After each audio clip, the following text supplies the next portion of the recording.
بسم اللہ الرحمن الرحیم. میں ہوں سلمان عابد. آج ہم گفتگو کریں گے سابق وزیر خزانہ اسحاق ڈار کی وطن واپسی کے حوالے سے. پاکستانی سیاست میں تماشے بہت ہوتے ہیں اور ایسے ایسے تماشے، ایسے ایسے معجزے ہمیں دیکھنے پڑتے ہیں کہ نہ صرف ہماری عقل دنگ رہ جاتی ہے بلکہ پورے ریاستی نظام پر، عدالتی نظام پر، قانونی نظام پر اور سیاسی نظام پر سوالات اٹھ جاتے ہیں. اور سوال یہ اٹھتا ہے کہ کیسا نظام ہے جہاں قانون کی حکمرانی کے مقابلے میں فرد بالادست ہے اور فرد کی حکمرانی ہے. جیسے مرضی عدالتوں کا مذاق اڑایا جائے، جیسے مرضی ریاستی نظام کا مذاق اڑایا جائے، جیسے مرضی سیاسی نظام کا مذاق اڑایا جائے، وہ سب جائز ہے.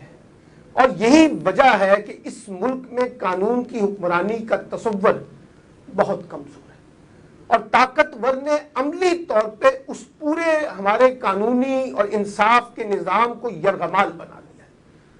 اس کی ایک شکل ہمیں اسحاق ڈار کی وطن واپسی کی صورت میں دیکھنے کو مل رہی ہے. اسحاق ڈار صاحب پاکستانی عدالتوں کو مطلوب تھے. ان پر منی لانڈرنگ سمیت مختلف نوعیت کے الزامات تھے.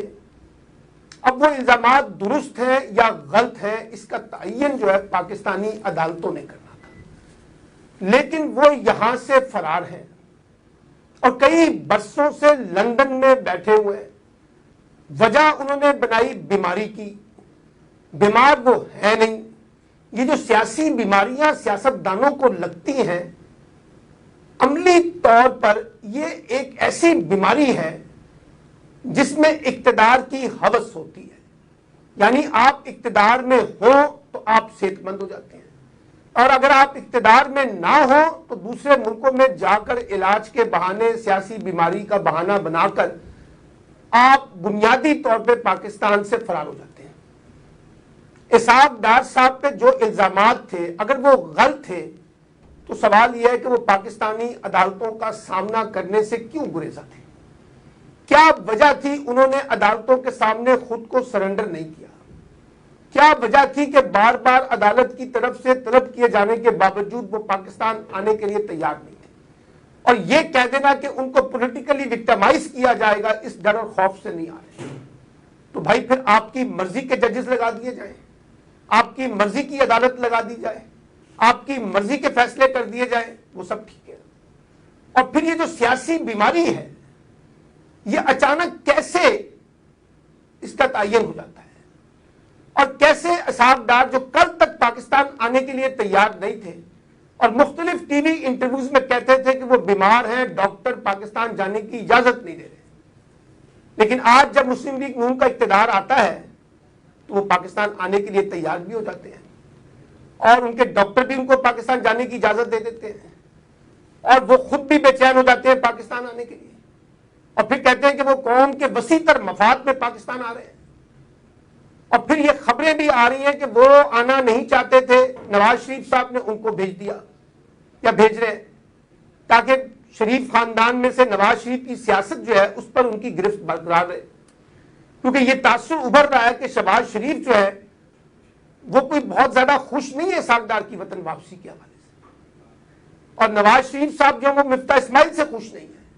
وہ چاہتے ہیں کہ معیشت کا نظام جو ہے وہ اسحاق ڈار چلائیں. اسی لیے انہوں نے آنے سے پہلے کہہ دیا ہے کہ وہ وزیر خزانہ کے طور پر آئیں گے اور پہلے سینٹ کے رکن کا حلف اٹھائیں گے. اس سے بھی زیادہ مذاق اگر کوئی عدالتی نظام کا اس پاکستان میں ہو سکتا ہے، ریاستی نظام کا ہو سکتا ہے، تو وہ یہ سینٹ کا حلف ہے. جب وہ سینٹ کے رکن منتخب ہوئے اس وقت سے لے کے آج تک انہوں نے سینٹ کے رکن کی حیثیت سے حلف نہیں اٹھایا اور باہر بیٹھے ہوئے وہ تمام تر مراد لیتے رہے جو بطور سینیٹر ان کو ملنی چاہیے تھی.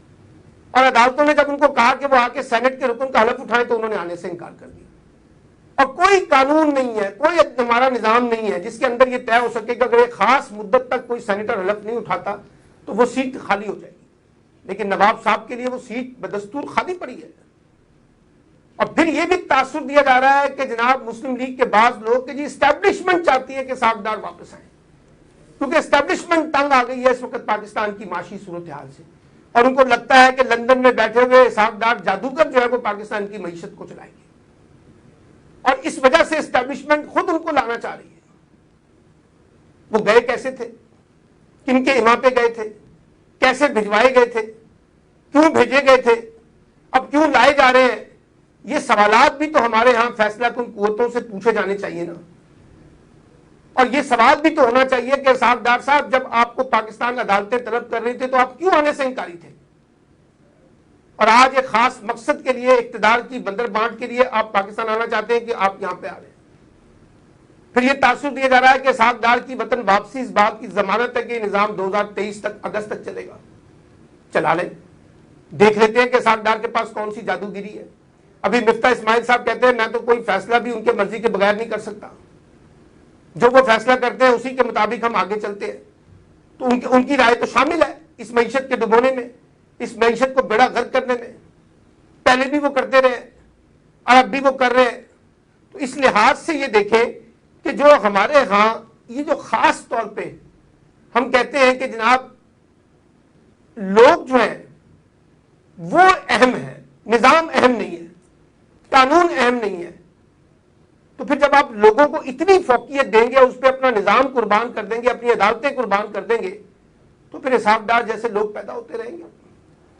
جب ان کو لگے گا کہ پاکستان میں حالات ان کے حق میں ہے تو وہ آ جائیں گے، جب ان کو لگے گا کہ پاکستان میں حالات ان کے لیے نہیں ہے تو وہ یہاں سے بھاگ جائیں گے اور عدالتوں کا سہارا لیں گے، بیماری کا بہانہ بنائیں گے، سیاسی طور پر بیمار ہو جائیں گے، پولیٹیکل وکٹمائزیشن کا شور مچائیں گے، جمہوریت کا بڑا راگ لا پائیں گے اور کہیں گے کہ جناب ہم تو جمہوریت کی خاطر، اس ملک کی خاطر ہم وہاں بیٹھے ہوئے ہیں، اور پھر کہتے ہیں کہ جی میرا درد جو ہے وہ بہت زیادہ ہے پاکستان کے بارے میں، دل خون کے آنسو ہوتا ہے جب میں پاکستان کی معیشت کو ڈوبتا ہوا دیکھتا ہوں۔ تو واپس آ جائیں بھائی، کس نے روکا تھا آپ کو، کیوں نہیں آ رہے تھے آپ، کون سی ایسی مجبوری تھی جس نے آپ کو وہاں روکا ہوا تھا؟ اس لیے میں یہ سمجھتا ہوں کہ اسحاق ڈار کی جو وطن واپسی ہے اس پر پاکستان کی عدالتوں کو بھی نوٹس لینا چاہیے، اور ہمارے ہاں جو فیصلہ کن قوتیں ہیں ان کو بھی یہ سوچنا چاہیے کہ یہ کون سی ادا ہے جو پاکستان کے ریاستی پورے نظام کو ننگا کر رہی ہے، اور کیوں ننگا کر رہی ہے، کیوں ہم نے خاموشی اختیار کی ہوئی ہے، کیوں عدالتیں خاموش ہیں، کیوں سیاسی نظام خاموش ہے۔ کس نے فیصلہ کیا کہ اسحاق ڈار واپس آئیں گے؟ مسلم لیگ نون کی پارلیمانی پارٹی نے فیصلہ کیا یا شریف خاندان نے فیصلہ کیا؟ یہ شریف خاندان کیا چیز ہے؟ پارٹی کے فیصلے کہاں ہیں؟ حقان عباسی نے کہا کہ ان کی واپسی کا پارٹی سے کوئی تعلق نہیں ہے، لیکن پارٹی کے اندر بیٹھ کے حکمرانی کریں گے۔ ایک عجیب و غریب مخمصہ ہم نے پاکستان کی سیاست پہ ڈال دیا۔ خود نواز شریف صاحب وہاں پہ سیاسی طور پر بیمار بنے بیٹھے ہیں، 8 ہفتے کی اجازت لے کے عدالت سے گئے تھے، آنے کے لیے تیاری نہیں ہے، ہر دفعہ سرٹیفکیٹ آ جاتا ہے، ہر دفعہ بیماری کا بہانہ آ جاتا ہے، اور چلتے پھر رہے وہاں پہ، اسحاق ڈار بھی چلتے پھرتے رہتے ہیں وہاں پہ۔ یہ جو پاکستانی سیاست کا تماشا ہم بنا رہے ہیں اور اپنی جمہوریت کا تماشا بنا رہے ہیں، اپنے انصاف کے نظام کا تماشا بنا رہے ہیں، اپنے عدالتی نظام کا تماشا بنا رہے ہیں، کوئی پوچھے تو صحیح نہ کہ یہ سب کیا ہے، اور کوئی معاشی ماہرین کی ایک ٹیم بنا لے جو یہ دیکھ لے کہ جی یہ اسحاق ڈار نے اپنے دور حکومت میں بطور وزیر خزانہ کیا کیا کیا تھا، اس وقت کی معیشت کا کیا بیڑا غرق کیا تھا انہوں نے۔ یہ جو سوالات ہیں آج پاکستان میں سوشل میڈیا پہ لوگ اٹھا رہے ہیں، اور وہ تو کہتے ہیں کہ جناب یہ پورے ریاستی نظام پر ایک تماچا مار رہا ہے اسحاق ڈار، اور پوری کی پوری ریاست اس کے سامنے بے بس ہے، پورا کا پورا عدالتی نظام اس کے سامنے بے بس ہے۔ تو میں یہ سمجھتا ہوں کہ اس طرح سے اگر ہم نے اپنے نظام کو چلانا ہے، اس طرح سے عدالتوں کو چلانا ہے کہ جس کا جو دل کرتا ہے وہ عدالت سے کھیل لے، جس کا جو دل کرتا ہے وہ اس سیاسی نظام سے کھیل لے، جس کا جو دل کرتا ہے اس ریاستی نظام سے کھیل لے، اور ہم سب خاموش ہو کے تماشا دیکھتے رہیں۔ ایسا نہیں چلے گا، اور یہی وجہ ہے کہ لوگوں کی سیاست کے بارے میں، اسٹیبلشمنٹ کے بارے میں، جمہوریت کے بارے میں جو سیریس ریزرویشنز ابھر رہی ہیں وہ اسی وجہ سے ابھر رہی ہیں کہ نظام کے مقابلے میں ہم افراد کو زیادہ اہمیت دیتے ہیں، اور افراد کے کو بنیاد بنا کر ہم جب فیصلے کرتے ہیں تو پھر اس کا مطلب ہے کہ نظام ہمارے لیے اہم نہیں ہے۔